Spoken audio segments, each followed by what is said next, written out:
숫자로 보는 한 주간의 울산 첫 소식입니다. 70만 원. 울산시는 올해 1월부터 만 1세 이하 아동을 키우는 모든 부모를 대상으로 부모급여를 지급한다고 밝혔는데요. 직업, 소득, 재산과 상관없이 만 0세 아동을 키우는 부모에게는 월 70만 원, 만 1세 아동을 키우는 부모에게는 월 35만 원이 지급된다고 합니다. 다만 어린이집을 이용 시에는 부모급여 금액에서 보육료 지원 금액을 차감하고 지급된다고 하는데요. 이에 따라 만 0세 아동을 가정에서 양육한다면 전액 현금으로 받게 되고요. 어린이집 재원 시 보육료 이용권, 즉 바우처로 책정된 51만 4천 원을 제외한 나머지 차액인 18만 6천 원을 다음 달에 사후정산을 통해 받게 됩니다. 부모급여 신청은 관할 읍면동 행정복지센터에서 출생신고와 동시에 임신, 출산, 통합처리 신청을 하거나 복지로 또는 정부이사 누리집을 통해 할 수 있습니다. 숫자 2.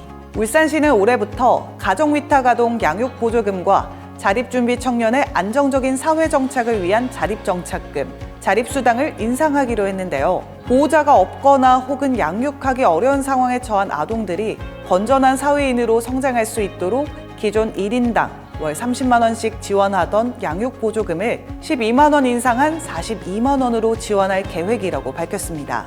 취약계층 아동을 위한 아동급식 단가도 인상된다고 합니다. 한편 아동복지시설 및 가정위탁 보호아동에게 지급하는 보호아동 학습보조비 지원금도 각 2만 원씩 인상하게 되었습니다.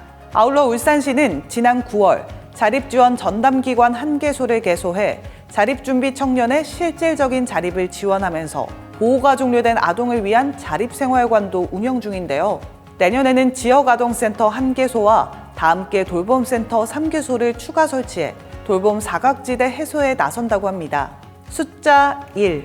울산박물관 상설전시실인 역사실이 새로운 모습으로 시민들에게 공개되고 있다고 합니다. 울산박물관은 지난해 하반기부터 실시한 선사시대부터 통일신라시대까지의 전시 공간을 새롭게 구성하는 1차 역사실 개선 사업을 완료하고 이와 같이 재개관, 운영하고 있다고 하는데요. 1차 주요 개선 내용을 보면 입구와 연표 부분을 개선하고 유물 받침대 높이를 낮추는 한편 개관 이후 꾸준히 수집해온 유물을 새롭게 공개하고 울산의 선사시대 부분의 유물과 설명을 강화했다고 합니다. 한편 울산박물관은 지난해 역사실 개선 사업을 실시한 데 이어 올해는 근현대까지 역사실 개선 사업을 진행한다고 합니다. 숫자 12.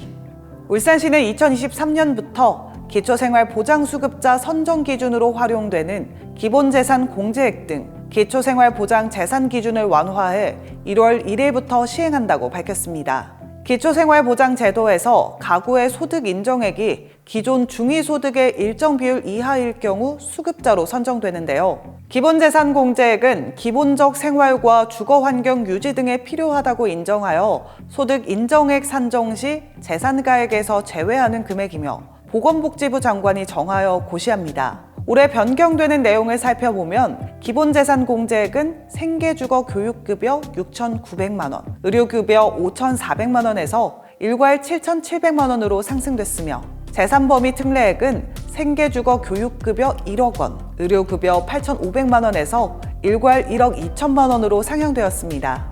울산시는 기본재산 공제액 등의 상향에 따라 가구의 소득 인정액이 적어져 기초생활보장 수급자 선정 기준이 완화될 것으로 보고 있습니다. 기초생활보장제도 맞춤형 급여 상담 및 신청은 주소지 읍면동 행정복지센터에서 가능하며 관련 문의는 보건복지상담센터 129로 하면 된다고 합니다. 숫자 4. 울산시는 2023년도 보통교부세로 사상 최고액인 9,960억 원을 확보했다고 밝혔습니다. 이는 2022년도 6,100억 원 대비 63.3% 증가한 수치이며 민선 8기 광역단체 중 보통교부세 증가율 1위에 해당하는데요. 이미 확보가 결정된 금년도 국비 3조 3,230억 원에 보통교부세 9,960억 원을 합산하면 4조 3,190억 원으로 역대 최대 규모이며 이로써 울산시는 국가예산 4조 원 시대를 열게 된 건데요.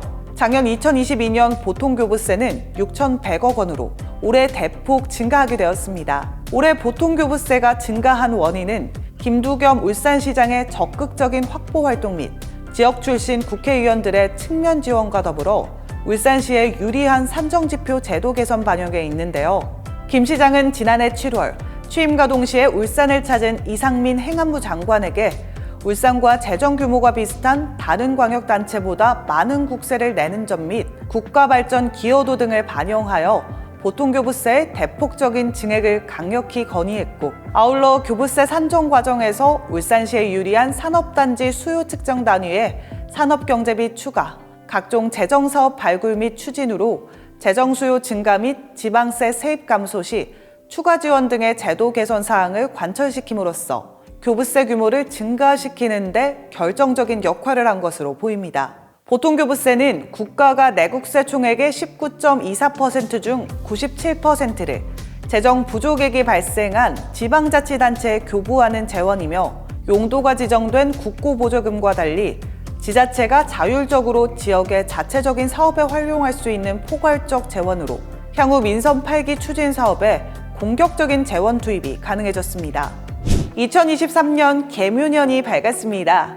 많은 것이 생기고 또 바뀌는 신년. 2023년부터 대한민국의 인구가 줄어들기 시작한다고 해요. 새로 생긴 부모급여가 아이들을 양육함에 큰 도움이 되었으면 합니다.